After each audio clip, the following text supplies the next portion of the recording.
Un placer y estamos muy agradecidos con el equipo de infectólogos, pediatras y terapistas del Hospital General de Tuxtla Gutiérrez, que nos va a presentar el día de hoy un taller sobre el manejo de dengue en el paciente grave.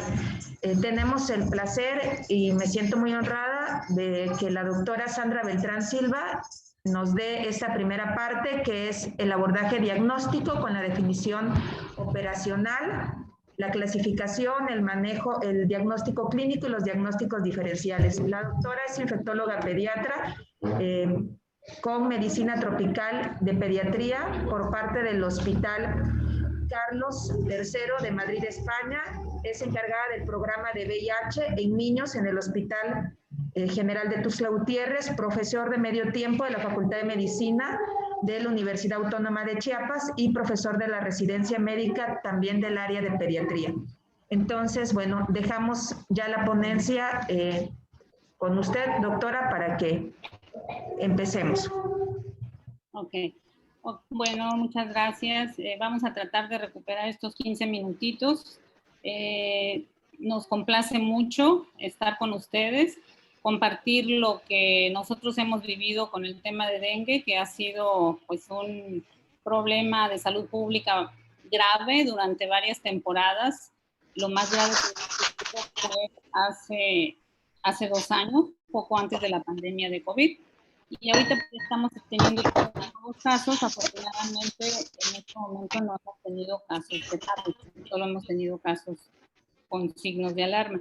Bueno, la idea de mi charla es explicar qué es lo que nos hace el virus, cuáles son los cambios fisiopatológicos que suceden. De esta manera el clínico poder interpretar lo que... Ese audio va por ahí parte de user. Sí. Si me pudieran apagar los demás micrófonos, por favor.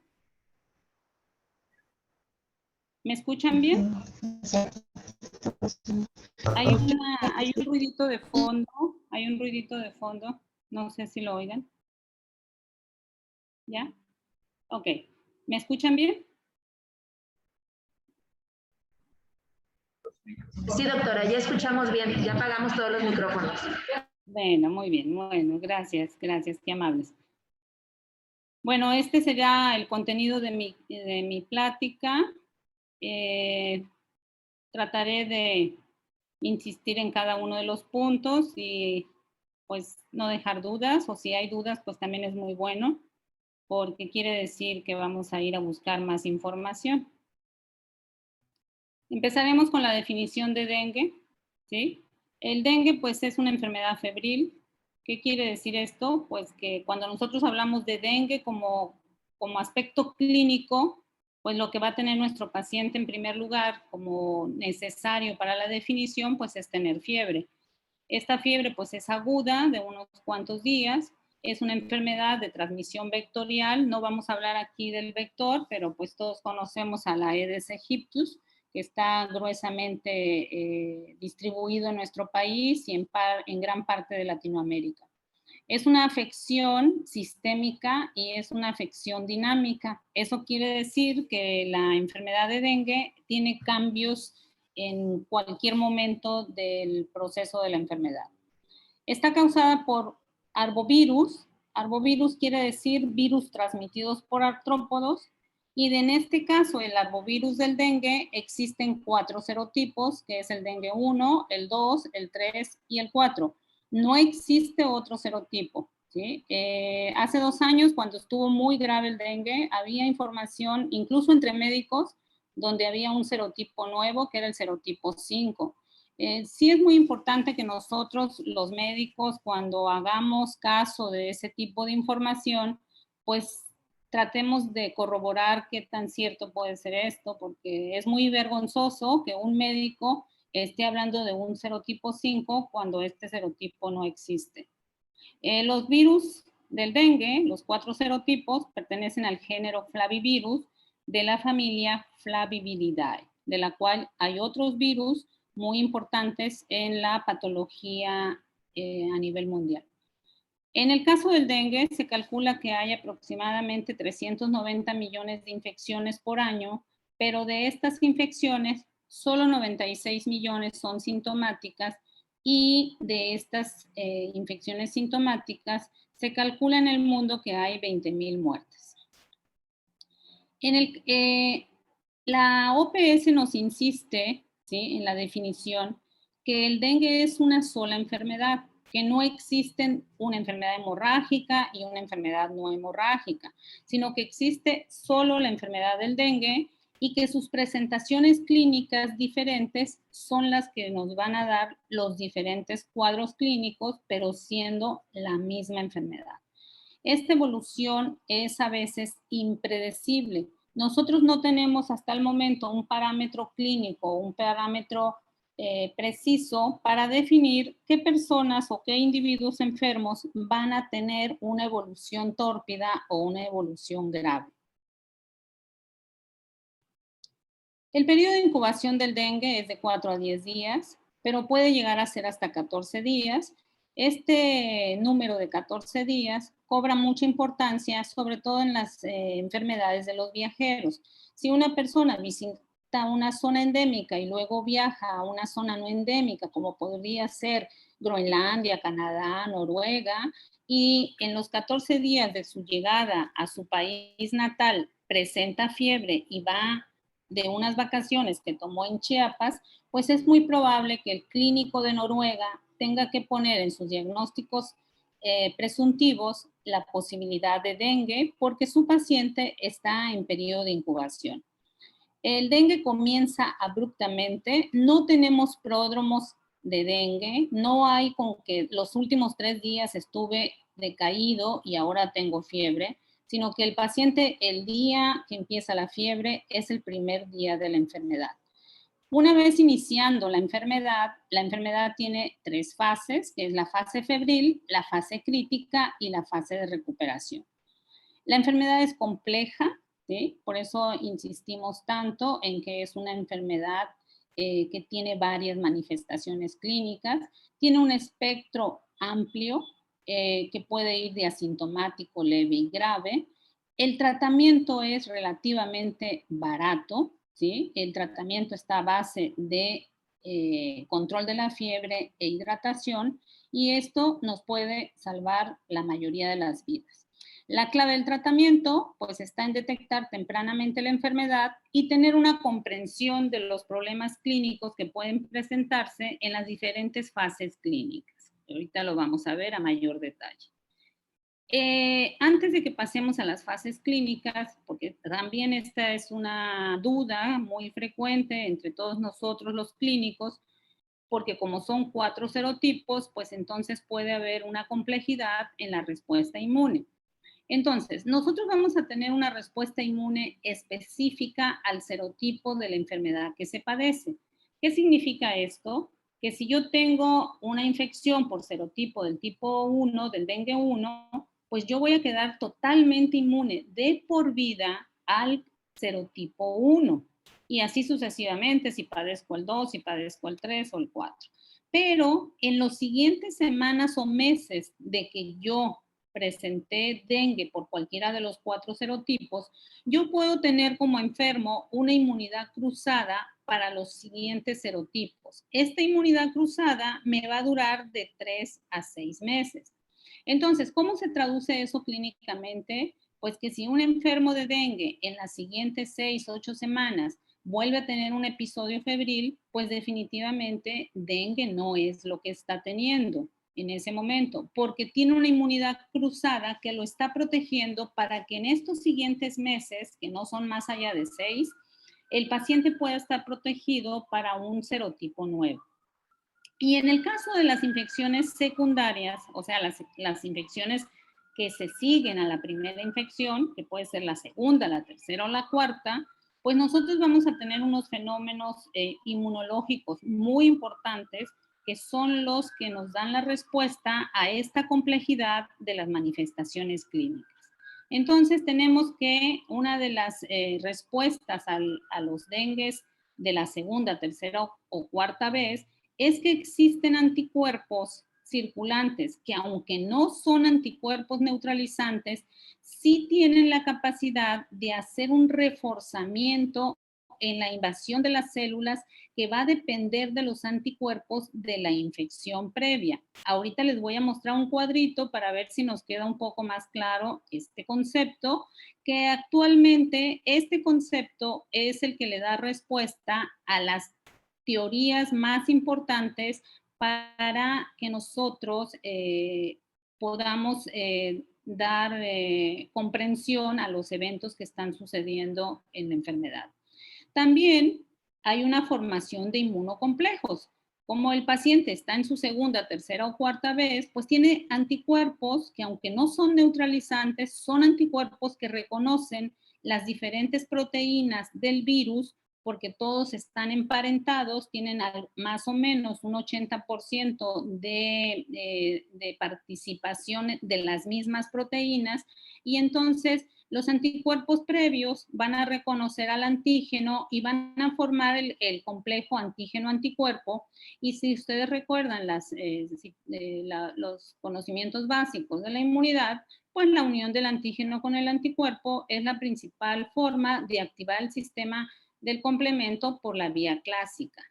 Y en el caso de la proteína NS1, que es parte de la estructura, aunque es no estructural, pero que es parte de la complejidad proteica del virus, pues esta proteína además tiene la posibilidad de inactivar la fase final, ¿sí? La fase de inactivación total del germen en la cascada del complemento. Y además, cuando el virus invade a las células, pues se activan los macrófagos y también llegan los NK, los natural killer, y producen citocinas, y estas respuestas, tanto de los linfocitos T como de los NK, pues nos van a dar una cascada de citocinas que van a ser los mecanismos por los cuales el paciente pues tiene otras manifestaciones, no nada más la fuga capilar, sino que tiene hemorragias, tiene una respuesta inflamatoria sistémica y el paciente está pues muy grave, ¿no? Entonces, esta gráfica, ¿sí? Es para ejemplificar cómo el virus se une a la pared de la célula huésped, a través de una proteína del virus, que es la proteína E, y al unirse, el virión es encapsulado, metido al citoplasma de la célula huésped. En el citoplasma de la célula huésped, el virus se abre y libera su información genética, que es un RNA. El RNA va al retículo endoplásmico, y aquí en el retículo endoplásmico da la información para que se formen las poliproteínas que van a dar origen a los nuevos viriones, y entonces hacemos la síntesis, se hace la síntesis de la poliproteína, donde las proteínas no estructurales, por eso les pongo esta grafiquita, la NS1 tiene una importancia sumamente grande en la patogenia de esta enfermedad, pues es una de las proteínas que se nos van a formar. Luego las proteínas se especializan para que la estructura del nuevo virión quede bien ensamblada, y entonces en el aparato de Golgi pues sucede esto y se forman los nuevos viriones, salen los nuevos viriones de la célula huésped donde se replicaron a buscar nuevas células, pero también salen estos triangulitos que son las proteínas NS1. Entonces, al salir los viriones de la célula donde se reprodujo el virus, también salen proteínas NS1. No se nos olvide este detallito. Ahorita lo vamos a ir ensamblando con los nuevos cuadros. Este cuadro nos habla de cómo el virus llega a la célula, se va al retículo endoplásmico, al aparato de Golgi, y nos produce viriones maduros y viriones inmaduros. ¿Qué es lo que sucede con estos dos tipos de viriones? El virión inmaduro, ¿sí? El virión inmaduro en mi primera infección no tiene la capacidad de penetrar a las células del huésped. Por lo tanto, el virión se queda en el espacio vascular y pues es depurado, es inactivado y no pasa nada, no tiene ninguna capacidad patogénica. El virión maduro pues penetra la célula y me vuelve a hacer todo lo que sucedió aquí arriba, llega al retículo endoplásmico, produce las poliproteínas y luego se va al complejo de Golgi y ya nos ensambla los nuevos virus. Entonces, en el caso de la primera infección, yo voy a tener que la invasión de las células del huésped solo va a ser por los viriones maduros, pero en el caso de las segundas o terceras o cuartas infecciones, los viriones inmaduros van a tener la facilidad de penetrar a la célula porque los anticuerpos anteriores de las enfermedades anteriores le van a permitir a través de la fracción FC de la inmunoglobulina, del anticuerpo que ya teníamos de la memoria pasada, que se ensarte en las células. Entonces, en las segundas, terceras y cuartas infecciones, a las células del huésped le van a entrar viriones maduros y viriones inmaduros. Los viriones inmaduros, una vez dentro de la célula, van a producir nuevos viriones, de tal manera que la cantidad de viriones que vamos a tener en las segundas, terceras y cuartas infecciones, pues va a ser todavía dobleteado a lo que estaba sucediendo, ¿sí?, en la primera infección, donde nada más los viriones maduros tenían la capacidad de invadir las células. Entonces, al tener más viriones, pues inmediatamente a la salida de las células buscan nuevas células, ¿sí? Y entonces, las cargas virales de estos pacientes de la segunda, tercera y cuarta vez, pues son unas cargas virales extremadamente altas. El número de células que están afectadas por la invasión del virus es mucho, mucho mayor que lo que sucede en una primera infección. Al mismo tiempo que están saliendo los viriones de las células, pues están saliendo las proteínas no estructurales, la NS1, que la tenemos aquí en este cuadrito. Ok, pues vamos entonces a aterrizar estos dos eventos en esta nueva tabla, ¿sí? Y entonces aquí tenemos que mi paciente tiene una carga viral muy alta, ¿sí? Y que esta posibilidad de tener una carga viral muy alta, pues lo va a llevar a una posibilidad también mayor de tener una fase crítica y de tener un mayor aumento de la permeabilidad capilar, ¿sí? Entonces, ¿qué es lo que volvemos? Esto es como un reforzamiento, ¿no? Tenemos al macrófago, a la célula dendrítica o a la célula mononuclear, que son las células diana, digamos, del virus, ¿sí? El virus no invade otro tipo de células, no invade linfocitos, no invade neutrófilos, invade únicamente el linaje de las células mononucleares. Las más especializadas pues son los macrófagos, pero también tenemos a la célula dendrítica. Entonces, el virus penetra, ¿sí? Penetra tanto a esta como a la dendrítica y nos va a producir una gran cantidad de virus, pero con esta gran cantidad de virus van a llegar las natural killers, ¿sí? Y las natural killers son unas células que tienen la capacidad de reconocer, ¿sí?, al sistema de compatibilidad mayor que se va a modificar en el caso de la presencia de virus. Entonces, las natural killers se van a activar y también ellas van a producir una gran cantidad de citocinas, al mismo tiempo que los macrófagos o las células dendríticas también nos van a producir mediadores inflamatorios. Pero aquí volvemos a tener a esta proteína, a la NS1. Y entonces estas grandes cantidades de proteína NS1 van a ir al glicocálix del endotelio de los vasos sanguíneos a nivel sistémico, ¿sí? O sea, aquí este virus no tiene un órgano blanco, sino que todo el endotelio a nivel sistémico puede tener estos cambios de fuga, ¿sí? Al modificar la estructura del glicocálix del endotelio vascular, ¿sí?, se va a liberar heparanosulfato. Heparanosulfato va a tener la acción de aumentar todas estas flechas, nos están aumentando la permeabilidad vascular. Si nosotros, nuestro enfermo, tiene muy alta la cantidad de NS1 porque su replicación viral fue muy alta, ya que los viriones maduros e inmaduros invadieron sus células, pues estas flechas azules de la fuga van a ser cada vez mayores. De tal manera que de aquí podemos deducir, desde el punto de vista teórico, que las segundas, terceras y cuartas enfermedades, pues van a ser mucho más graves que la primera enfermedad. Y además, pues otros cambios que nos van a suceder en el enfermo, ¿sí? Sobre todo los cambios en la coagulación, pues van a estar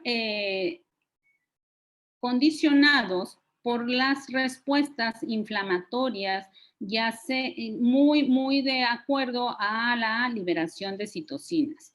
La trombocitopenia, que es otro fenómeno muy importante que puede ser parte de la enfermedad sin que sea la enfermedad grave, pero que se va a agravar cuando la enfermedad pasa a la fase crítica, es un reconocimiento de que el virus se adhiere a las plaquetas y al adherirse a las plaquetas las enferma. Y al enfermarse las plaquetas van a sufrir un fenómeno de apoptosis. Pero la médula ósea está totalmente respetada para producir nuevas plaquetas, de tal manera que el paciente, en cuanto supera su fase de gravedad, inmediatamente recupera las plaquetas.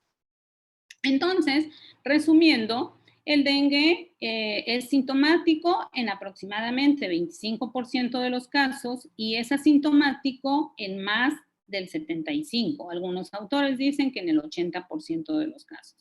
Desde el punto de vista clínico, a nosotros no nos interesa ir a buscar los asintomáticos.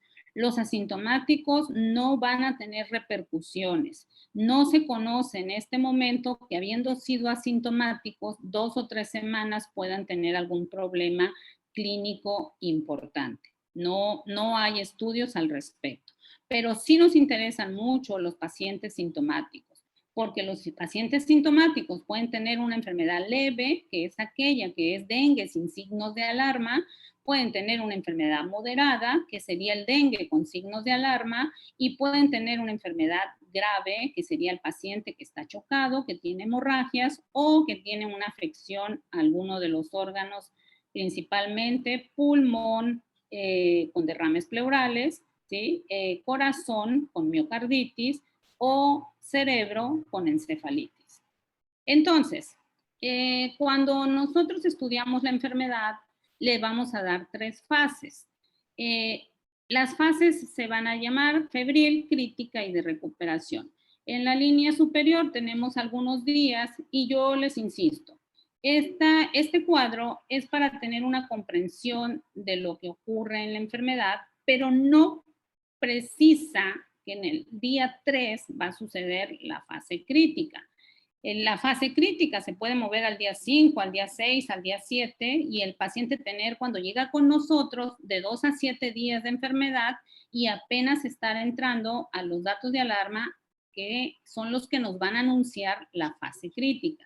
Entonces, esta ejemplificación donde la fase crítica está en el día 3 es para comprensión, nada más, pero sí insisto que esto puede ser movible, ¿sí? Volvemos a uno de los aspectos de la definición, la enfermedad puede ser dinámica, ¿sí? Y no a todos se les mueve igual los eventos fisiopatológicos. Entonces, una de las características de la definición, pues que es una enfermedad febril y una enfermedad febril súbita o abrupta. El paciente estaba muy bien el día de ayer y el día de hoy tiene 39 o 40 grados de temperatura. Luego, en los 2-3 días siguientes al inicio de la enfermedad, el paciente mantiene temperaturas elevadas entre los 39 y los 40 grados. Luego, después de eso, el paciente empieza a tener una bajada de la temperatura que es la que nos va a anunciar, ¿sí?, que estamos entrando a la fase crítica en aquellos que se van a complicar o bien que estamos entrando a la fase de recuperación. Entonces, no todos los pacientes van a entrar a este recuadro rosa, sino que de la fase febril se van a ir a la fase de recuperación. Pero aquí, ¿sí? Son los que nos van a interesar para la hospitalización. En este caso de la fase febril, es cuando más virus circulante va a haber. Si la fase febril alta duró 3 días, pues entonces mi viremia alta va a ser aproximadamente de 3 días. Pero muchas veces esto dura 5 días, de tal manera que al virus lo podemos detectar en los primeros 5 días. Y eso lo vamos a estudiar en la gráfica que nos da los eventos para los análisis clínicos. Aquí, en el caso de los niños, pues el niño está muy enfermo, tiene fiebre de 40 grados, el niño tiene mayor proporción de agua en su cuerpo, sobre todo el niño pequeño menor de 2 años, y con más facilidad se nos puede deshidratar. Nosotros, ¿qué debemos de hacer aquí en esta fase febril? Pensar en dengue, antes que nada, no usar antibióticos si estamos pensando en dengue, utilizar paracetamol, ¿sí? Para controlar la fiebre e hidratar. ¿Con qué vamos a hidratar? Pues con abundantes líquidos o con el suero oral, de preferencia el suero oral de baja osmolaridad, pues porque no está perdiendo electrolitos. No necesitamos tener un sodio de 90 en nuestro suero oral para recuperar la deshidratación de la fiebre. Y luego, si es posible, pues deberíamos de tener la primera biometría hemática. Si nosotros tenemos la primera biometría hemática, esta primera biometría hemática me va a servir para evolucionar, ¿sí? Entonces, en la fase crítica, generalmente el paciente está con una fiebre menor de que cuando inició o está sin fiebre. Incluso puede tener hipotermia. Puede tener hipotermia porque se está chocando, ¿sí? Y entonces, esto también es bastante grave. En esta fase, esta deshidratación que estaba dada por la fiebre, porque el niño no quiere comer, porque está irritable, porque puede vomitar, pues entonces me puede convertir principalmente en un estado prechoque o de choque. Eso lo vamos a ver muy ejemplificado en los casos clínicos. El paciente puede llegar a tener hemorragias y menos común, pero sí importante, daño a órganos como es hepatitis, miocarditis o encefalitis principalmente. Si yo tenía una biometría hemática de los 2 primeros días, veo que puedo tener una bajada de plaquetas. Una bajada de plaquetas que forma parte de la enfermedad, pero que no es anunciadora de gravedad. Lo que sucede es que si el paciente entra a gravedad, pues vamos a tener una gran caída de las plaquetas, pero no quiere decir que los pacientes que tienen plaquetopenia de 80,000, de 90,000, estén entrando a la fase crítica. Para entrar a la fase crítica, tengo que tener también el evento de la bajada de la fiebre, ¿sí? Y el evento de la fuga. ¿Cómo lo voy a ejemplificar con mi biometría hemática? Pues si yo tengo la primera biometría hemática donde el paciente tenía un hematocrito de 39 y ahora tiene 40, 41, pues yo tengo un aumento, aunque no sea sumamente importante, tengo un aumento entre las dos biometrías hemáticas del hematocrito. Entonces, para que yo defina mi fase crítica, pues debo de tener un aumento del hematocrito. Muchas veces pues no tenemos una biometría hemática de estos primeros días de la fase febril y entonces debemos de hacer una biometría hemática todos los días si yo estoy sospechando que mi paciente está en la fase crítica.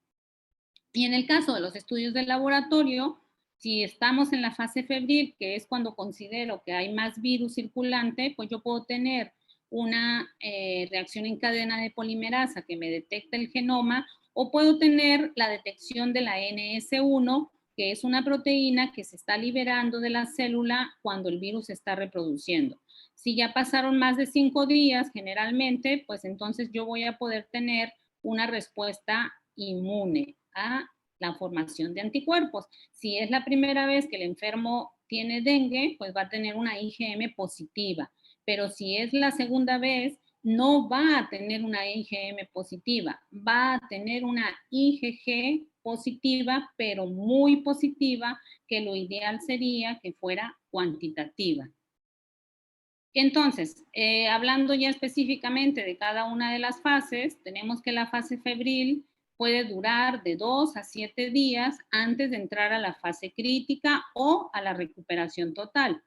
La fiebre tiende a ser alta, no son fiebres de 37,5, 37,6, 37,6, ¿verdad? La axilar es 37,6 por definición, sino que son fiebres de 39, 40 grados y la madre de los niños, pues en este caso estamos hablando de niños porque desafortunadamente la enfermedad tiende a ser más grave en niños que en adultos, pues nos va a decir que el niño estaba muy bien, que de hecho fue a la escuela, que estaba jugando y que de pronto ella lo sintió caliente y si tuvo la oportunidad de tomarle la temperatura, pues lo sintió muy caliente y tenía 39 grados. El niño puede estar eritematoso, puede tener su carita roja, puede tener dolor corporal generalizado, que a veces no es fácil que nos digan estos síntomas los niños, sino que se manifiestan como irritables, pueden tener artralgias, mialgias, dolor de cabeza y dolor retroorbitario, que estos dos últimos son más del niño grande, del niño adolescente o del adulto, ¿sí? Pueden presentar, sobre todo en los niños más pequeños, dolor de garganta o dinofagia, ¿sí? Pero no vamos a tener ni úlceras ni exudados en la garganta. Esto se los adelanto por los casos clínicos que nos mandó la doctora Jacqueline, ¿sí? Si nosotros tenemos daño a la mucosa de la garganta, podemos estar hablando de virus que están invadiendo la mucosa de la garganta, pero el virus del dengue, si ustedes vieron en la fisiopatogenia, no invade las mucosas, se replica dentro de las células y libera sus proteínas que van al endotelio vascular, pero no invade las mucosas, no me produce mucositis. Puede haber hiperemia faríngea y puede haber hiperemia conjuntival, aunque estas son menos y son más frecuentes en Zika, que sería uno de los diagnósticos diferenciales.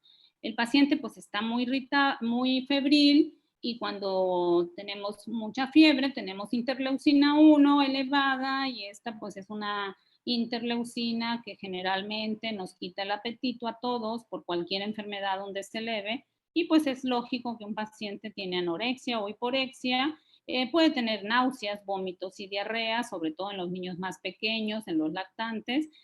Puede haber una disminución progresiva de los glóbulos blancos, que nosotros la podemos ver en los límites inferiores y que si tenemos biometrías subsecuentes lo vamos a identificar plenamente y en ningún momento el paciente va a tener leucocitosis. Podría haber leucocitosis en los pacientes que tienen una hemorragia, ¿sí? ¿Por qué? Porque todos los estados hemorrágicos de los tejidos, pues me pueden dar leucocitosis, pero eso es otra cosa, ¿sí? Y la prueba del torniquete puede estar presente, aunque no es confiable, ¿sí? La prueba del torniquete, que en la clasificación antigua le daba tanta importancia, pues no tiene ninguna confiabilidad para dar valor a la posibilidad de dengue, y además es bastante difícil de llevar a cabo, sobre todo en los niños más pequeños. La fiebre en la fase crítica tiende a descender y se mantiene en aproximadamente 37,5 o quizás menos.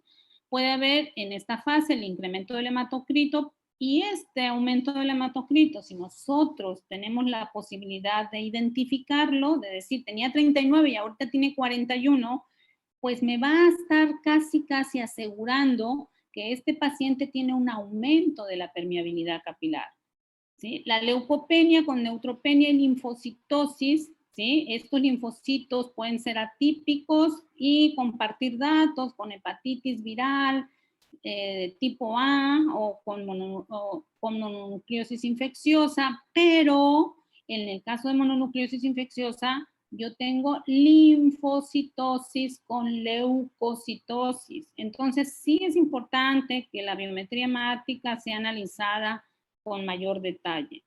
Y pues puede haber una disminución progresiva de las plaquetas y que esta se va a hacer más acentuada en el caso de los pacientes que entran a la fase crítica, pero que no la anuncian.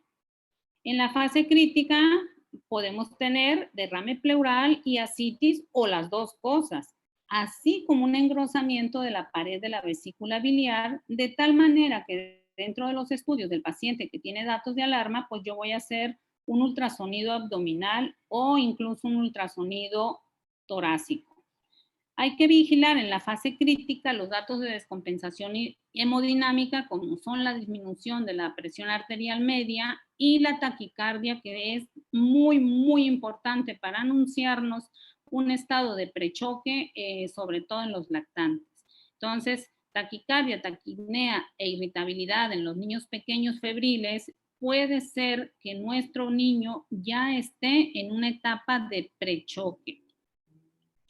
También aquí, si avanza la fase crítica, si no lo detecto, si no lo hidrato adecuadamente en el hospital, esto no es ambulatorio, es hospitalario, pues el paciente puede entrar en una franca descompensación hemodinámica con una caída importante de la presión sistólica inicialmente y luego de la presión arterial media y finalmente corroborarse de lleno un estado de choque.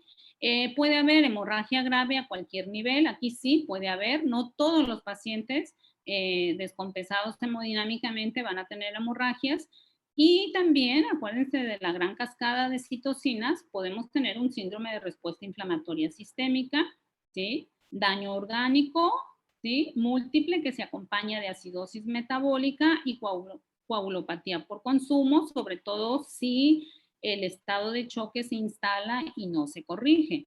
Podemos tener encefalitis, hepatitis y miocarditis, principalmente como órganos de choque, pero también podemos tener por la formación de inmunocomplejos, nefritis o incluso por la acción propia de la NS1, pancreatitis. Menos frecuente, ¿verdad? Pero nosotros ya hemos tenido casos de pancreatitis. En la fase de recuperación, pues es muy importante que estemos pendientes de que el paciente está saliendo de la fase crítica, porque si seguimos con una gran cantidad de líquidos, pues esta reabsorción gradual de líquido extravasado se va a empezar a llevar a cabo, pero si nosotros le seguimos poniendo líquidos altos, pues el paciente puede tener una sobrecarga hídrica. Y pues bueno, el tema de sobrecarga hídrica también es un tema sumamente importante que requeriría una clase aparte, pero que nosotros podemos hacer más daño con la sobrecarga hídrica. La mejoría de la fase de recuperación se estabiliza el estado hemodinámico, el paciente en primer lugar, jóvenes, doctores, en primer lugar el paciente empieza a tener hambre. ¿Sí? ¿Por qué? Porque las citocinas están disminuyendo y el paciente nos anuncia que su estado general está mejorando cuando me dice tengo hambre.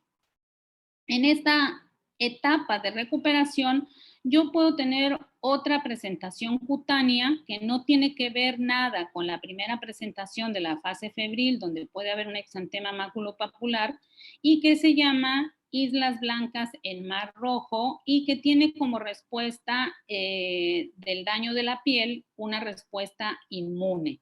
Y el paciente tener un prurito generalizado que nos puede hacer confundirnos con Zika, que es muy pruriginosa. Aquí en la fase de recuperación se normaliza la biometría hemática, las plaquetas se normalizan después de los leucocitos. Lo primero que empiezan a subir son los leucocitos y posteriormente empiezan a subir las plaquetas. Una vez que inicia la recuperación de plaquetas y de leucocitos, esto va en ascenso. Si nosotros tenemos hoy plaquetas de 50,000 y mañana plaquetas de 30,000, a menos que hayamos cambiado de laboratorio, ¿sí? Esa es una inconsistencia para la fase de recuperación. Si yo estoy estudiando a mi paciente en el mismo laboratorio, por ejemplo, nosotros en el laboratorio del hospital, afortunadamente tenemos un laboratorio con altos estándares de calidad. Desgraciadamente a veces no tenemos reactivos, pero el laboratorio sí tiene estándares. Pues entonces, si yo tengo que mis plaquetas van en ascenso, es sumamente creíble. Si mi laboratorio me dice que estaban en ascenso y luego bajaron, cuestiónense que están en un caso de dengue. ¿Sí? Es muy cuestionable. O bien, el paciente podría tener una complicación rara, pero que puede estar en la mente de nosotros, como es el síndrome hemofagocítico. Y los pacientes con comorbilidades, sobre todo los adultos, los datos de extravasación pueden ser más prolongados, sobre todo aquellos pacientes cardiópatas, los pacientes hepatópatas, pues pueden tener mayor dificultad en que el líquido que se fue al tercer espacio regrese al espacio vascular. Y van a tardar más en recuperar la permeabilidad. Esto a veces confunde a los clínicos y empiezan a hacer acciones como uso de diuréticos, pero los diuréticos no tienen nada que ver con que el líquido que está en el espacio regrese. ¿Alguien quiere decir algo? ¿No? Bueno, digamos. ¿Sí?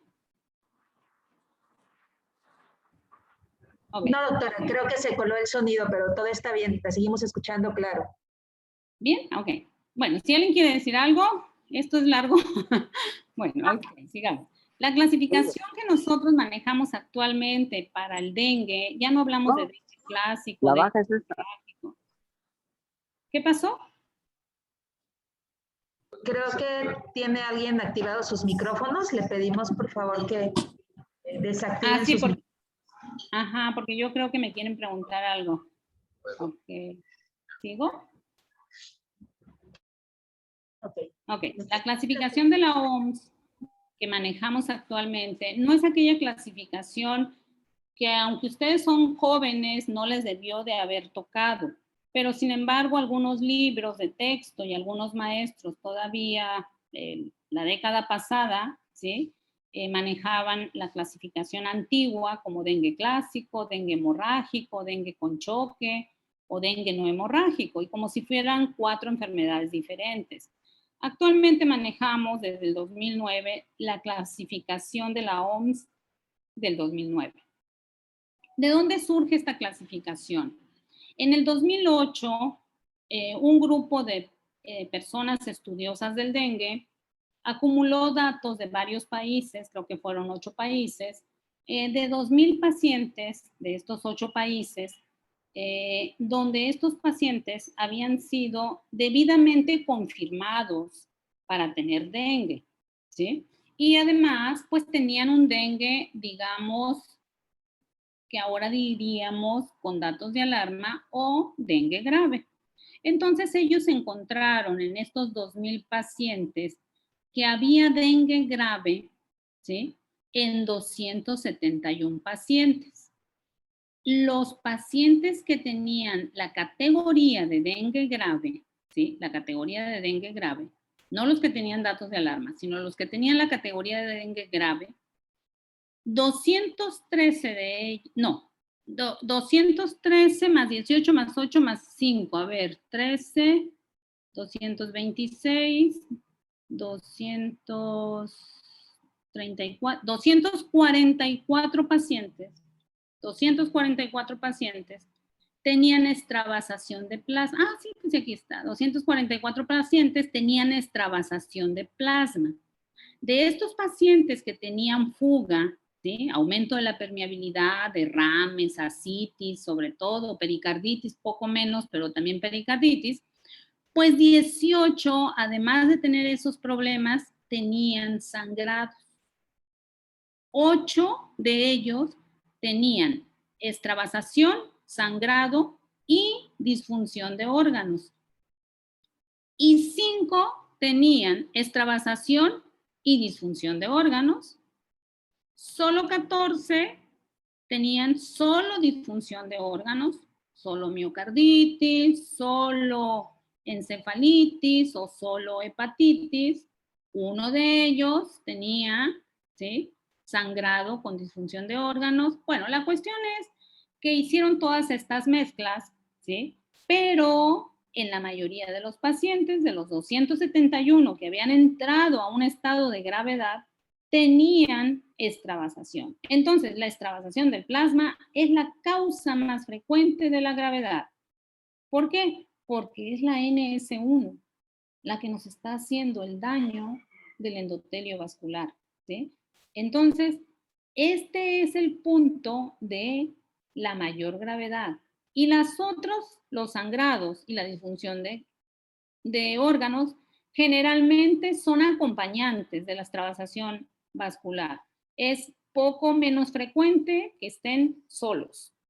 Y eso incluye las hemorragias y las afecciones de órganos. Entonces, de este estudio que se llama DENCO, en el 2009, los expertos, ¿sí?, nos clasificaron al dengue en dengue sin signos de alarma, dengue con signos de alarma y dengue grave. Y aquí en las flechas yo les quiero ejemplificar que cuando yo tengo un dengue sin signos de alarma, la posibilidad de que se me haga dengue grave, la flecha se hace flaca. Y en el caso de que el paciente tenga dengue con signos de alarma, la posibilidad de que pase a dengue grave es mayor. De tal manera que actualmente lo que nosotros tenemos que insistir con las familias donde hay un caso de dengue es que se reconozcan los signos de alarma. Bueno, pues eso es una tarea que tenemos que hacer. Lo preocupante es que los clínicos de las diferentes especialidades no reconozcan los signos de alarma. Estén creyendo que las plaquetas son el dato de signo de alarma. Estén pensando que para que el paciente esté grave tiene que sangrar, ¿sí? Y entonces, esto es el meollo del asunto. Reconocer también nosotros como clínicos cuando mi paciente de estar en una fase febril va a brincar a la fase crítica, porque este es el anuncio de la fase crítica, los signos de alarma. Ok, entonces, ¿cuáles son los signos de alarma? Uno de los más importantes signos de alarma es el dolor abdominal intenso. Los vómitos persistentes, que son más de 3 en 1 hora o más de 4 en 6 horas. La acumulación de líquidos que esté representada por ascitis, por derrame pleural o por las dos cosas juntas y por derrame pericárdico, que a veces es el más difícil de detectar, que necesitamos la ayuda del cardiólogo o de un buen ultrasonografista. El sangrado de mucosas, principalmente encías, ¿sí?, y nariz, aunque en las niñas adolescentes podemos tener un sangrado vaginal que no es una metrorragia, que es un sangrado, unas manchas de sangre en la vagina. En el caso de los lactantes, muy frecuentemente tener letargo e irritabilidad por el estado febril, que ya está haciendo algo más allá, ¿sí? La hipotensión postural, que la vemos mucho en el niño grande, que se nos está enfermo y dice, cuando voy al baño me mareo, y eso es un dato de prechoque sumamente importante, debe de ser reconocido, y que a veces la madre nos dice, doctora, es que me decía que se paraba y se mareaba desde antier. ¿Desde antier? ¿Desde antier? Oh, qué pena. Desde antier estaba en prechoque. Tiene más de 24 horas en prechoque. Entonces llega en estado de choque. La hepatomegalia mayor de 2 centímetros, que es algo muy importante nosotros los pediatras saber palpar. ¿Por qué? Porque los niños pequeños, menores de 6 años, pues normalmente se les puede palpar el hígado. Entonces nosotros los pediatras somos más finos en esta búsqueda de este signo.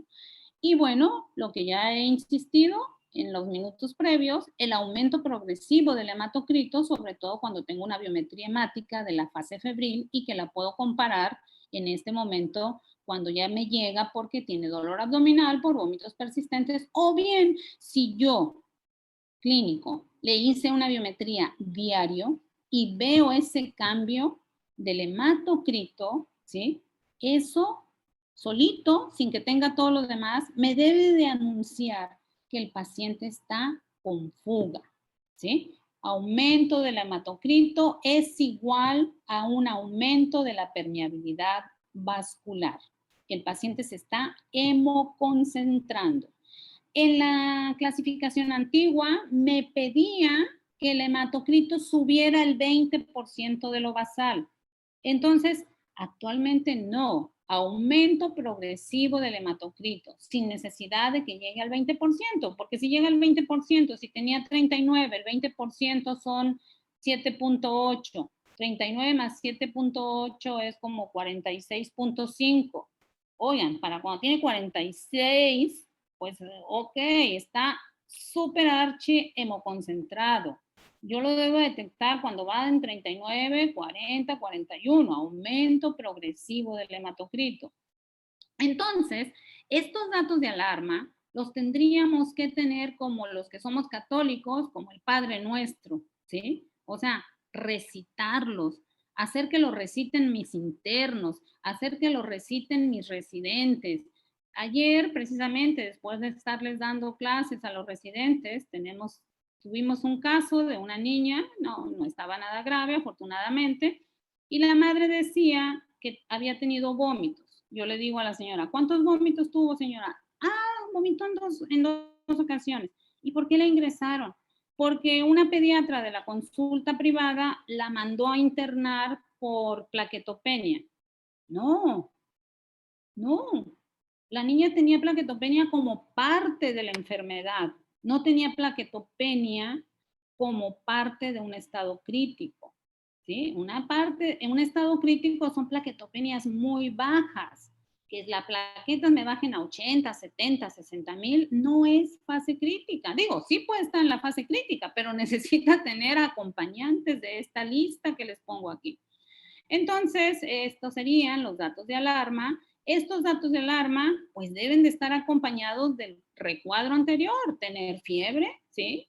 Persona que vive o viaja en una zona endémica, pero que tiene fiebre y que tiene fiebre de 2 a 7 días. Si tiene fiebre de 14 días y tiene dolor abdominal, busquen otra enfermedad. Probablemente tiene otra cosa, pero no tiene dengue. El dengue es agudo, 2 a 7 días. ¿Sí? Y más dos de los siguientes, como son náuseas o vómitos, el exantema, que es maculopapular, que complica manos y palmas, ¿sí? Que el niño se ve como rojito, que incluso nos puede confundir con la quinta enfermedad, tener dolor de cabeza, mialgias, petequias o prueba del torniquete. Petequias forma parte del cuadro clínico. Prueba del torniquete, si la quieren hacer y quieren gastar ahí 5 minutos con un niño que se retuerce con el manguito durante 5 minutos, pues bueno, ok. Y si tenemos una biometría, pues tenemos leucos bajos o leucos que están bajando a la leucopenia, pero nunca leucocitosis. Si aquí tenemos leucocitosis, wow, me debilita mi diagnóstico, aunque tenga fiebre, ¿sí? Entonces sí tenemos que ser prudentes en el ejercicio de la interpretación de la biometría hemática. Y en aquellos niños donde solo hay fiebre, no tienen otro problema más que fiebre y no tienen un foco, pues entonces siempre pensar en dengue, sobre todo si estamos en una zona endémica. Anoche yo tuve una reunión con los infectólogos pediatras de mi generación y de mi hospital, del Hospital Infantil de México, y el de Durango nos decía que él está viendo mucho COVID. Y nos estaba comentando los casos de COVID, que afortunadamente ninguno grave, y que los niños estaban teniendo fiebres de 39 grados, 39,5, y dijo, hoy tuve un niño que solo tenía fiebre. Entonces le dije yo, ¿y por qué crees que es COVID? Dice, bueno, porque en la familia ha habido otros casos de COVID. Le dije, porque yo aquí en Chiapas, si el niño me llega solo con fiebre, pues yo pensaría en dengue. Dice, sí, pero dengue no es común en la ciudad de Durango, están a 1,800 metros sobre el nivel del mar. Aunque el mosco ya llega a esas alturas, pues la verdad es que probablemente su eficiencia en las alturas altas, mayores de 1,000, no es muy buena, pero bueno, está en todas las alturas, incluso han dicho que hay dengue en Toluca. Bueno, entonces, después de mis datos de alarma que me están anunciando la fase de entrada a la gravedad, ¿sí? No quiere decir que el paciente con datos de alarma va a pasar a la fase grave, sino que está en muy alta posibilidad de pasar a la fase grave. Entonces, si el paciente pasa a la fase grave, los 3 grandes problemas van a ser un choque, ¿sí? Que es un choque generalmente hipovolémico, porque el líquido está extravasado y entonces va a tener las características de choque hipovolémico, no de choque séptico, de choque hipovolémico.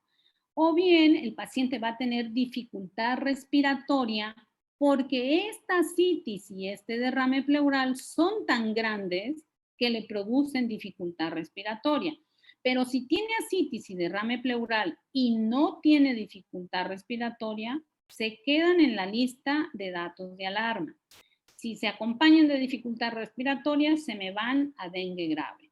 Y luego, pues en el caso del paciente chocado, pues podemos tener un pulso débil o indetectable, dependiendo qué tan avanzado esté el estado de choque, pero nosotros con los pequeños, taquicardia me está hablando de que el paciente está en un prechoque, ¿sí? Las extremidades frías más la taquicardia y el llenado capilar mayor de 2 segundos me hablan de choque, ¿sí? O sea, un niño con taquicardia, extremidades frías y llenado capilar mayor de 2 segundos, aunque yo no tenga la presión arterial porque no tengo manguito para un niño de 3, 4 años, este niño está en estado de choque. El otro grupo de problemas que me caracterizan al dengue grave está con respecto a los sangrados. Y ya dijimos que se pueden combinar con los estados de choque más los sangrados. Aquí los sangrados serán de las mucosas, sangrados que no comprometían el estado hemodinámico, pero aquí son hematemesis, melena, ya no es sangrado vaginal, es metrorragia o, muy raro, pero ya tuvimos un niño, sangrado del sistema nervioso central. Y el compromiso grave de los órganos, uno muy importante, es la hepatitis, el daño hepático, donde las transaminasas son mayores de 1000. Las alteraciones de la conciencia que pueden estar aquí como dato de alarma, pues aquí pueden formar parte de una encefalitis. Entonces aquí pues sí tenemos que tener mucha curiosidad porque aquí el letargo y la irritabilidad pueden estar dados por deshidratación, no porque se deshidrató por diarrea, ¿no? Sino porque el líquido no está en el espacio vascular. Entonces, pues si lo corrijo y se quita letargo, irritabilidad, o si no se quita, pues entonces si no se quitó y sigue con alteraciones de la conciencia, ojo, porque puede tener una encefalitis. Y luego aquellos pacientes que ya los hidraté, que ya le puse cargas, pero que no mejoran, pues pueden tener una miocarditis, entonces tener una disfunción del ventrículo izquierdo y aquí necesitamos al cardiólogo. Y parece que el cardiólogo no se siente como parte del manejo de dengue, sobre todo el cardiólogo pediatra. El cardiólogo pediatra de nosotros es un chico joven, muy estudioso, muy bueno, y entonces pues se ha ido como enamorando, ¿verdad?, del programa de dengue porque, ok, ya aterrizó que a él también le toca parte de todo este asunto de la gravedad. Y otros órganos como sería nefritis o pancreatitis menos. Miren, quiero enfatizar el dolor abdominal, porque el dolor abdominal es uno de los datos que más nos va a encabezar la lista de datos de alarma, de signos de alarma. Este dolor abdominal es intenso, ¿sí? El niño, ayer la señora decía, es que le duele el estómago cuando vomita. No. Aquí el dolor abdominal es intenso. El niño llora porque le duele el abdomen, ¿sí? El niño pequeño no me va a referir dolor abdominal, ¿sí? Pero está irritable. Y cuando yo lo exploro, el niño llora cuando yo le exploro el abdomen. Bueno, ¿qué significa esto? Que el paciente puede evolucionar o ya está hacia el estado de choque y sostenibles complicaciones. Por eso el dolor abdominal, yo les insisto mucho, de veras, el dolor abdominal es altamente predictivo para la extravasación importante, además, miren aquí, importante, y así lo dice la guía de la OPS, ¿sí? Y así lo hemos vivido nosotros. ¿Por qué? Porque me está hablando de que hay una ascitis y un derrame pleural, o ambos, y que son muy importantes, ¿sí?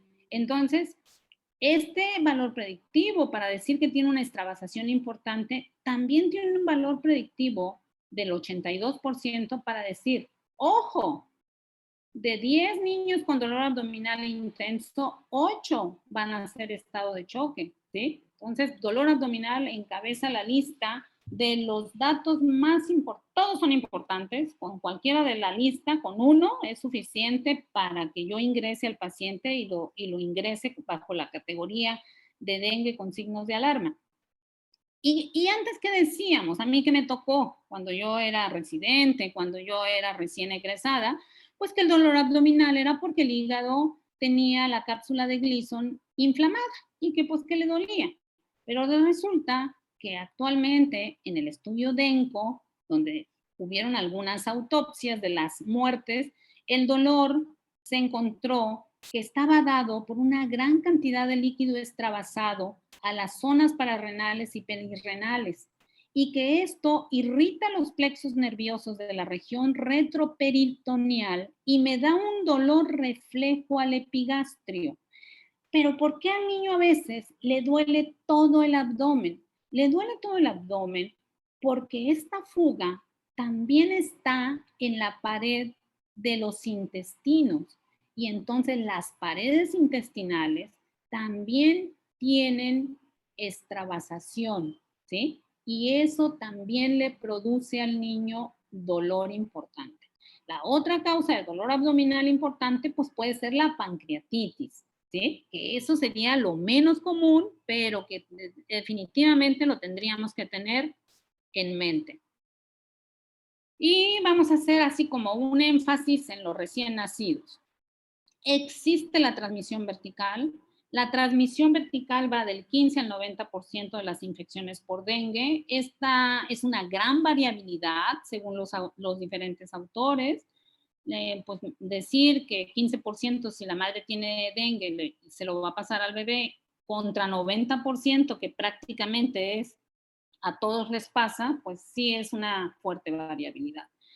Entonces, ¿qué es lo que sucede aquí para que exista la transmisión vertical? Que la madre debe de tener dengue una semana antes o una semana después del parto, ¿sí? El año antepasado tuvimos una muerte de un recién nacido que la madre llegó al parto, nace el bebé y a las 6 horas postparto la señora tiene fiebre alta. Primeramente piensan que la señora tiene una corioamnionitis, pero el niño empieza a tener dificultad respiratoria y se lo llevan al área de neonatos. En las siguientes horas se detecta que la madre está cursando con un posible dengue y al niño lo tienen ingresado en el área de neonatos como niño séptico, pero en ningún momento correlacionan la madre enferma con posibilidad de dengue con la gravedad que el bebé estaba teniendo en el área de cuneros, ¿no? De tal manera que pasan los días, la señora mejora, ¿sí? Su NS1 sale positiva y por ahí alguien se entera y le hace la NS1 al bebé. El bebé sale con reacción en cadena de polimerasa, porque no le hicieron NS1, le hicieron reacción en cadena de polimerasa positiva para el genoma del virus y el bebé se muere como a los 5 días. En ningún momento al recién nacido lo manejaron como dengue. No le manejaron extravasación vascular, ¿sí? O sea, es muy importante que tengamos en mente esto, que la transmisión vertical existe, que la madre está enferma una semana antes o una semana después. Mucho, muy importante. ¿Qué se considera en los recién nacidos? Los recién nacidos pueden estar asintomáticos totalmente, pueden tener los datos de fiebre, exantema, petequias, trombocitopenia, hepatomegalia y evolucionar sin complicaciones. Pero el bebé de nosotros desarrolló síntomas semejantes a sepsis neonatal, doble antibiótico, pues todas las mezclas que les hacen a los recién nacidos en sus calcio, que magnesio, que no sé qué tanto, que es, bueno, lo que sea, menos corregir extravasación. Ese es el niño de transmisión vertical.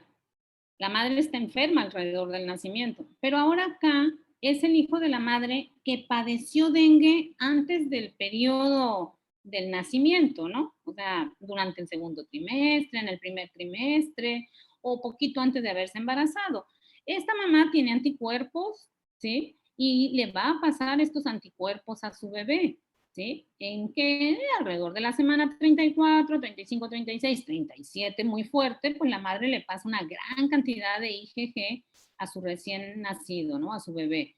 Entonces, ¿qué es lo que sucede? Estos bebés que tienen estos anticuerpos podrían estar teniendo la posibilidad de que si les pican los zancudos en la etapa de recién nacido o de lactante, que se supondría su primo infección, ellos se van a comportar como su segunda infección porque van a tener los anticuerpos de su mamá que le van a ayudar a rodear a los viriones inmaduros y ayudarlos a penetrar a las células, un reforzamiento de anticuerpos para la penetración a las células. Entonces, esto puede suceder en toda la etapa del lactante cuando el niño todavía tiene los anticuerpos maternos circulantes. 6, 9 meses, ¿verdad? Es lo fuerte para que el niño tenga los anticuerpos maternos circulantes, pues algunas enfermedades pueden tener rastros todavía a los 18 meses, pero no es el caso de dengue. Aquí necesitamos unas cantidades un poco mayores. Y ahora tenemos al bebé que le da dengue, ¿sí? Pero el dengue que le toca a un bebé sin comportarse como la segunda infección por los anticuerpos maternos. Estos bebés que no recibieron anticuerpos maternos, pero que les pican los zancudos, los Aedes, pues van a tener cuadros oligosintomáticos o con manifestaciones menos frecuentes. Entonces, estos bebés pueden tener enfermedad respiratoria, ¿sí? Como si tuvieran una rinofaringitis y resulta que tienen dengue, pueden tener cuadros diarreicos y trastornos electrolíticos y pues nosotros ingresarlos como gastroenteritis o manejarlos ambulatoriamente, o pueden tener convulsiones febriles porque están en la etapa de las convulsiones febriles, pero resulta que también pueden tener una encefalitis. Y un dato muy importante, que los lactantes pueden tener hepatosplenomegalia, algo que yo no mencioné en la descripción anterior. O sea, nuestro paciente de dengue muy rara vez tiene hepatosplenomegalia. Generalmente cuando tiene hepatosplenomegalia y si es dengue, es porque está en una complicación que puede ser el síndrome hemofagocítico. Pero el lactante tiene 7 veces más posibilidad de tener hepatosplenomegalia que el niño mayor. Y el niño pequeño, como nos descuidamos de acá, pensamos que es una enfermedad respiratoria, que tiene una diarreíta, y no estoy cuidando datos de alarma, pues me puede entrar a choque, tener hipotermia, letargo, irritabilidad, ¿sí? Y estar chocado. Entonces, manejarlo cuando está chocado. ¿Qué estudios de laboratorio voy a tomar? Sobre todo cuando los pacientes tienen signos de alarma, ¿sí? El paciente de la fase febril solo le voy a hacer biometría hemática, pero cuando el paciente ya me llega con datos de alarma, pues lógico, voy a repetir la biometría hemática para valorar el hematocrito, no las plaquetas, el hematocrito.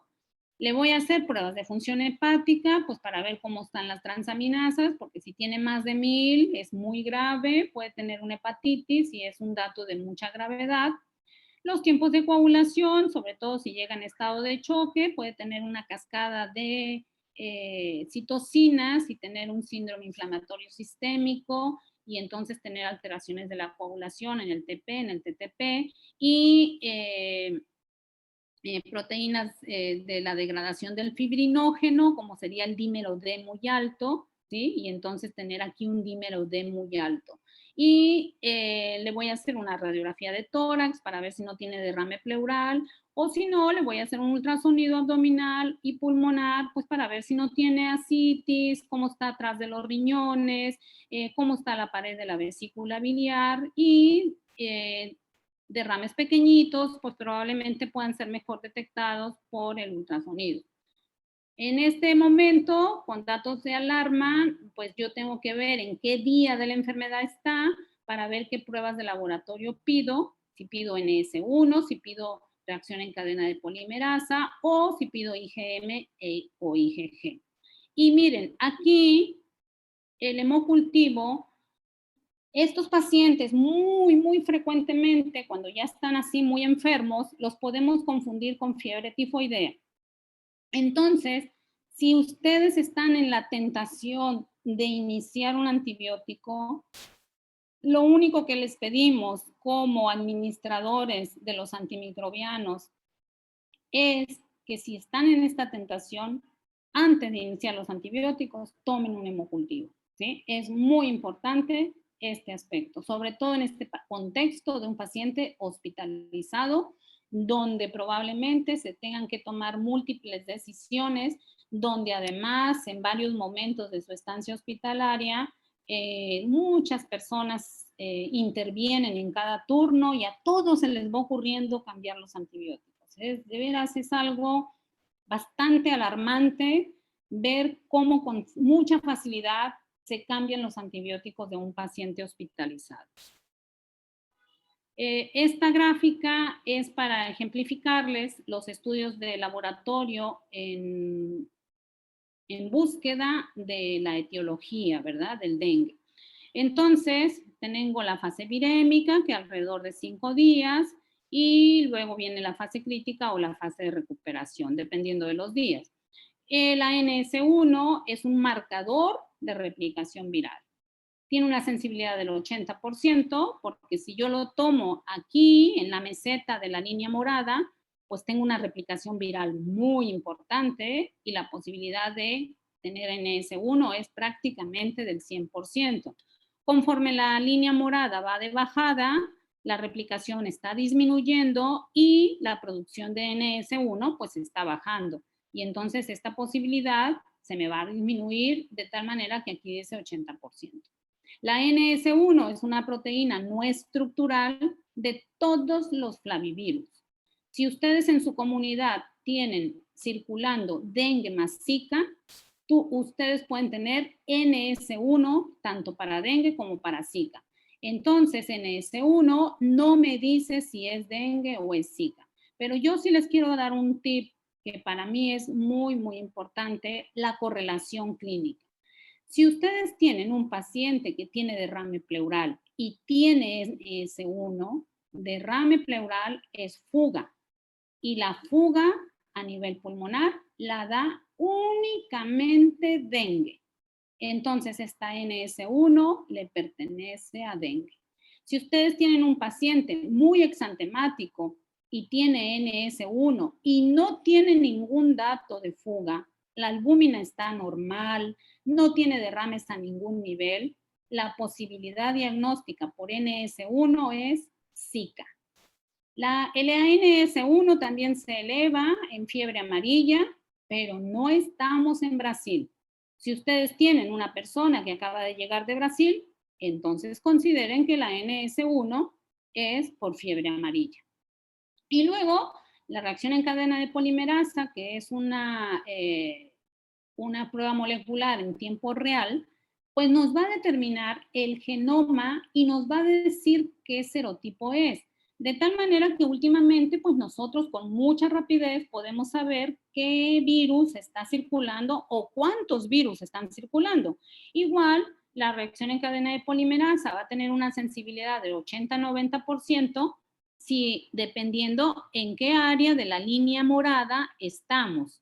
Y va a tener una especificidad del 100%. No hay otro genoma, ¿sí? No tiene por qué tener duda de que el genoma que se está determinando por reacción en cadena de polimerasa es de alguno de los 4 serotipos de dengue. Entonces, su especificidad es del 100%. La fase crítica, generalmente la viremia ya bajó, aunque puede estar aquí en esta línea del cuarto, quinto día, un cruce de todas las líneas.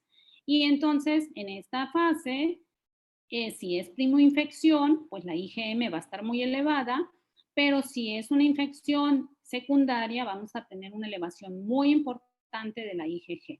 ¿Qué es lo que debemos de hacer? Debemos de tener un laboratorio que nos la cuantifique. Cuando yo tengo una cuantificación de 1 sobre 1280, no hay duda de que esta IgG es de la enfermedad actual. Si yo tengo una IgG positiva, puede ser una IgG del pasado, pero no me está diciendo si es actual. Entonces, si está NS1 negativo, IgM negativo y solo el laboratorio me dice IgG positiva, no me dice nada, nada. Pero si me dice, los títulos están muy altos, wow, me dice bastante. Me dice, ok, tengo un dengue. Y bueno, tenemos otras pruebas para aquellas ciudades donde están circulando dengue, zika o incluso dengue, zika y fiebre amarilla, pues tenemos pruebas en placa de neutralización viral, pero que son pruebas mucho más especializadas y que se quedan para las investigaciones epidemiológicas. Los principales puntos del tratamiento son el paracetamol, el suero oral, sobre todo el suero oral de baja osmolaridad, porque no estoy recuperando sodio, y en el caso de pacientes en estado con datos de alarma, pues hay que ingresarlos para reponer líquidos y que no entren al estado de choque. Los grupos de tratamiento se dividen según lo que nosotros consideremos. Podemos mandarlo al hogar si no tiene datos de alarma y utilizar los líquidos de casa o el suero oral de baja osmolaridad si el niño lo quiere tomar. En el caso del B1 es un tratamiento para pacientes con comorbilidades y que tienen un riesgo social, o sea, son indigentes, viven muy lejos, no pueden venir a cualquier hora del día. Igual que en el grupo A se maneja suero oral, pero dentro de la unidad hospitalaria o del centro de salud. En el grupo B, que generalmente es el que nos toca a la mayoría de los pediatras, pues es el tratamiento hospitalario del dengue con signos de alarma, donde se reponen líquidos, ya sea a través de solución Harman o solución fisiológica. Y el grupo C, que generalmente le queda para el terapista intensivista o para los pediatras que están en las unidades de cuidados intensivos, donde ya se maneja el estado de choque o las hemorragias graves. El manejo del paciente con signos de alarma, si yo detecto un niño en la consulta que tiene dolor abdominal, lo ingreso. Y la primera solución, esté o no esté deshidratado, es una solución cristaloide a 10 mililitros por kilo por hora. En la siguiente hora lo revaloro. Si el paciente tiene una presión arterial media normal, hay que percentilar, ¿sí? Lo dejo a 10 o lo bajo al esquema que sigue, que podría ser de 5 a 7. O bien, si sigue por abajo de las 50, le doy otra carga con 10, pero no con 20. No está chocado. Aquí, si no está instalado el estado de choque. Si la presión arterial media y la frecuencia cardíaca se encuentran en las percentilas 50 y la diuresis es mayor de 1, hay que disminuir los líquidos de 5 a 7 si estábamos en 10 por 2 o 4 horas, ¿sí? Y si sigue estando estable, pues lo vamos disminuyendo de 3 a 5 y así. ¿Qué quiere decir esto? Que es constante, constante, constante. No le voy a poner líquidos para 8 horas. Le voy a poner líquidos para 1 hora, para 2 horas, pero no para 8 horas. Y la presión arterial media, a veces nos olvida la fórmula, a mí me encanta esta, tensión arterial sistólica más diastólica sobre 3. Si ustedes se van por la otra línea, que a mí me parece más complicada, tensión arterial sistólica menos una diastólica sobre 3 más una diastólica, las PAMS, las presiones arteriales medias, nos conducen al mismo valor. El diagnóstico diferencial, pues fiebre tifoidea ha sido para nosotros uno de los mayores retos, por eso la indicación del hemocultivo. Nada más recordar que el paciente de fiebre tifoidea está en un estado febril, no está en defervescencia y que el paciente de dengue está en defervescencia. El síndrome pediátrico inflamatorio multisistémico por COVID es otro de los grandes retos en este momento. El paciente está muy febril y tiene respuesta inflamatoria muy marcada a nivel de proteína C reactiva, a nivel de procalcitonina, a nivel del dímero D, de la ferritina, y entonces los marcadores inflamatorios están extremadamente elevados. En el caso del sarampión, sobre todo con aquellos pacientes exantemáticos muy febriles, porque el primer exantema es durante la fase febril, pues también sarampión puede tener un componente de rigurosidad en el diagnóstico diferencial, porque cada una, tanto dengue como sarampión, son dos enfermedades potencialmente graves, potencialmente mortales, pero sarampión es altamente contagioso, o sea, si yo voy a ingresar a un sarampión, pues tengo que tenerle un aislamiento todavía más estricto que el aislamiento del COVID. En el caso de la influenza, pues los pacientes con mucha dificultad respiratoria podrían confundirse o al inicio de la fase febril, porque la influenza también es así como abrupta, súbita, fiebre muy elevada. Ya me pasé, ¿verdad? Pues sí, pero ¿le cortamos? No importa, doctora, tenemos unos 5 o 10 minutos más. Sí, es que como empezamos 15 después. Ay, qué pena. Sí, doctora, sí, continúe, por favor. Ok, Zika ya les decía, se nos puede confundir porque tenemos una NS1, pero Zika no es tan febril, Zika tiene mucha conjuntivitis, el exantema es muy pruriginoso, no el exantema de la segunda fase de las Islas Blancas en Mar Rojo del dengue. Chikungunya tiene mucho componente articular, mucho dolor articular, muy febril también, entonces en los primeros días de la fiebre tan alta se nos puede confundir. Y bueno, otra enfermedad que también nos puede confundir por la fase febril alta, pues es leptospirosis, pero leptospirosis para cuando llega a esta enfermedad donde hay síndromes ictérico-hemorrágicos, es porque el paciente ya tuvo hace 2 o 3 semanas el inicio de la fiebre que fue, digamos, mejorando y de pronto el paciente volvió a caer en fiebre alta. Entonces, aquí es muy importante la acuciosidad de la cronología de los signos y síntomas. Sentarnos con toda la paciencia del mundo a interrogar a los padres o a los familiares, a la persona que más cuida al niño, porque a veces estamos interrogando al papá. A nosotros nos sucede mucho que las gentes de las comunidades viene el padre, porque la madre pues le cuesta más trabajo venir a la ciudad, se siente más vulnerable, y entonces interrogamos al padre y el padre pues no conoce bien los detalles, ¿no? El dengue grave contra el síndrome inflamatorio del COVID, pues el dengue, como les decía, el dengue grave generalmente está febril o en efervescencia. Sin embargo, el síndrome inflamatorio multisistémico tiene más de 3 días que tiene fiebre alta, que no le mejora la fiebre. Aquí la fiebre ha mejorado, acá no ha mejorado, y ese es uno de los datos más importantes.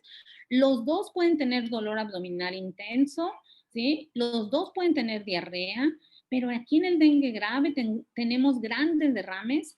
En cambio, en el síndrome inflamatorio multisistémico, los derrames pueden estar presentes, pero son más pequeñitos, ¿sí? El dengue puede tener miocarditis, pero no tiene la frecuencia de la afección cardíaca que tiene el síndrome inflamatorio multisistémico, como es la disfunción ventricular izquierda, la pericarditis, la valvulitis, por lo cual la ayuda del cardiólogo pediatra es fundamental. En el dengue grave, nosotros pasamos visita a las 8 y a las 12 del día el paciente está en estado de choque, pero ya lo vimos, y en cambio acá el paciente ya me puede llegar en estado de choque o también presentarse en los siguientes días después de estar hospitalizado por fiebre. La plaquetopenia del dengue grave es importante, acá es un poco más leve. Las alteraciones de la coagulación son importantes en las dos enfermedades. En el dengue grave el fibrinógeno está generalmente disminuido, ¿sí? Y la proteína C reactiva puede estar alta, pero en el síndrome inflamatorio está muy alta, ¿sí? Mayor de 40 por decilitro. La procalcitonina también está muy elevada. Y podemos tener también los reactantes de fase aguda, como es la ferritina muy elevada, como son la degradación del fibrinógeno en el dímero D, muy elevado, aunque aquí también lo tenemos muy elevado, ¿sí? Pero aquí, generalmente en la familia no hay cuadros respiratorios en el dengue grave, y si nosotros somos muy acuciosos, en el síndrome inflamatorio multisistémico casi siempre vamos a tener el antecedente de alguien agripado o enfermo. La OMS nos da una lista detallada de qué pide para el síndrome inflamatorio multisistémico. Pues en primer lugar pide que tenga fiebre mayor de 3 días y 2 de los siguientes: exantema, conjuntivitis no purulenta, inflamación mucocutánea, miren, muco de mucosas, cosa que no tenemos en el dengue. En el dengue no tengo inflamación de mucosas. Inflamación de manos y pies sí la puedo tener en el dengue, sobre todo en los lactantes. Podemos tener una progresión rápida hacia la hipotensión y al choque refractario, igual sucedería en dengue grave. La disfunción miocárdica, muy importante en este síndrome, ¿sí? Donde puede haber pericarditis, valvulitis, anomalías coronarias, que el cardiólogo no las ve como ecobrillantez, y una elevación de la troponina o de la proteína natriurética cerebral. Hay evidencias de coagulopatías, ¿sí? Hay síntomas gastrointestinales, dolores inflamatorios elevados y ninguna causa obvia de proceso inflamatorio infeccioso. Si yo tengo otras causas, tiene una celulitis, tiene una neumonía, ¿sí? Este paciente, aunque es COVID, no tiene neumonía. Tuvo un COVID hace 2 o 3 semanas. Entonces, este paciente no va a tener una neumonía. Y bueno, la confirmación del COVID, que puede ser por reacción en cadena de polimerasa, ya sea que lo trae de la casa previamente, o una serología positiva, o lo que tuvimos nosotros, el antecedente de contacto con pacientes que estuvieron enfermos en la familia, aunque en el caso de nuestra niña, que estuvo bastante aparatoso el PIM, la familia había estado enferma, pero a nadie se le había corroborado el problema. Y la doctora Jacqueline me dijo que quería que hablara un poquito de vacunas. Y bueno, tenemos 3 vacunas. Una vacuna que ya tiene varios años en estudio, que es Denvaxia, ¿sí? O CID-TDB, que es del laboratorio Sanofi. Esta es una vacuna que tiene aproximadamente 15 años en estudio, que incluso ya se había contemplado como una vacunación masiva en las áreas endémicas, pero que actualmente tiene algunas particularidades que se tienen que cumplir. Esta es una vacuna viva atenuada para los 4 virus tetravalente, pero su eficacia es variable, tiene una variabilidad muy importante según el serotipo. Es baja eficacia para los serotipos 1 y 2. Nosotros en la epidemia del 2019, el serotipo que más circuló fue el 2, y tiene una mayor eficacia para los serotipos 3 y 4, que también estuvieron circulando en nuestro medio. Tuvimos algunos estados del país en el 2019 que tenían los 4 serotipos. En el caso de los graves del 2019, nuestros pacientes eran 2. Está recomendada para niños mayores de 9 hasta 16 años de edad. Tiene el gran inconveniente de que son 3 dosis y que los intervalos entre las 3 dosis son de 6 y 12 meses. De tal manera que para lograr toda la eficacia de la vacuna tiene que pasar 1 año, porque es 0 el día que la aplico, a los 6 meses y a los 12 meses. Actualmente la recomendación de la OMS es que la vacuna se aplique a individuos con una prueba de dengue positiva, o sea, que la apliquemos a pacientes que ya han tenido la primoinfección. ¿Por qué? Porque se vio en Filipinas, sobre todo, que los pacientes después de 3 años de la aplicación que se hizo a los niños filipinos, en Filipinas estuvieron teniendo mayor gravedad de dengue y se atribuyó a que la vacuna había funcionado como primoinfección, y cuando llegaron las segundas infecciones, los anticuerpos que había producido la vacuna hicieron las veces del reforzamiento inmunológico de tal manera que los niños tuvieron dengue grave. Y esto hizo que en Filipinas hubiera una desconfianza muy importante hacia las vacunas en general. Entonces, ahorita la OMS dice, si vamos a aplicar Denvaxia, la vamos a aplicar en aquellos individuos que tengamos una prueba positiva de dengue en el pasado. Y sin embargo, como esta indicación es del 2019, hay que vigilar a todos estos niños vacunados aún con este requisito durante 3 a 5 años para ver qué posibilidades hay de que la vacuna esté interviniendo en alguna gravedad o definitivamente esté protegiendo contra las formas graves de la enfermedad por dengue. Luego tenemos 2 vacunas en fase 3, ¿sí? Una es de Takeda, es una vacuna también viva atenuada del dengue 2 y tiene agregado el dengue 1, 3 y 4 como virus quimérico. Y también está en fase 3, va a tener la gran ventaja de tener una dosis en el día de la vacunación y 3 meses después, ¿sí? La vacuna de Merck, que la está fabricando los Institutos Nacionales de Salud de los Estados Unidos, es una vacuna también viva, atenuada, ¿sí? Con el 1, 2 y 4. Está en la fase 3 también de la investigación, y la gran ventaja de esta vacuna va a ser, todavía no está liberada, no está autorizada, ninguna de las dos están autorizadas, pero están en fase 3, que va a ser una dosis única. Entonces, pues todavía nos falta para estas dos vacunas que pase el tiempo. Acuérdense que en COVID metimos a fase 3, pero porque fue vacunación de emergencia. En este caso, pues no está autorizada para una vacunación de emergencia, y la única vacuna que está actualizada por la FDA es la de Envaxia, y siempre y cuando se aplique a individuos con una prueba positiva para dengue. Bueno, pues más o menos esto es lo que estuve leyendo para ustedes. Recordarles que la guía de dengue de la OPS es una guía gratuita, una guía sencilla de leer. Está un poquito vieja, ¿verdad? 2015, la OPS está tratando de actualizar la guía, pero pues bueno, no es tan sencillo, y dentro de poco esperamos tener la nueva guía de dengue.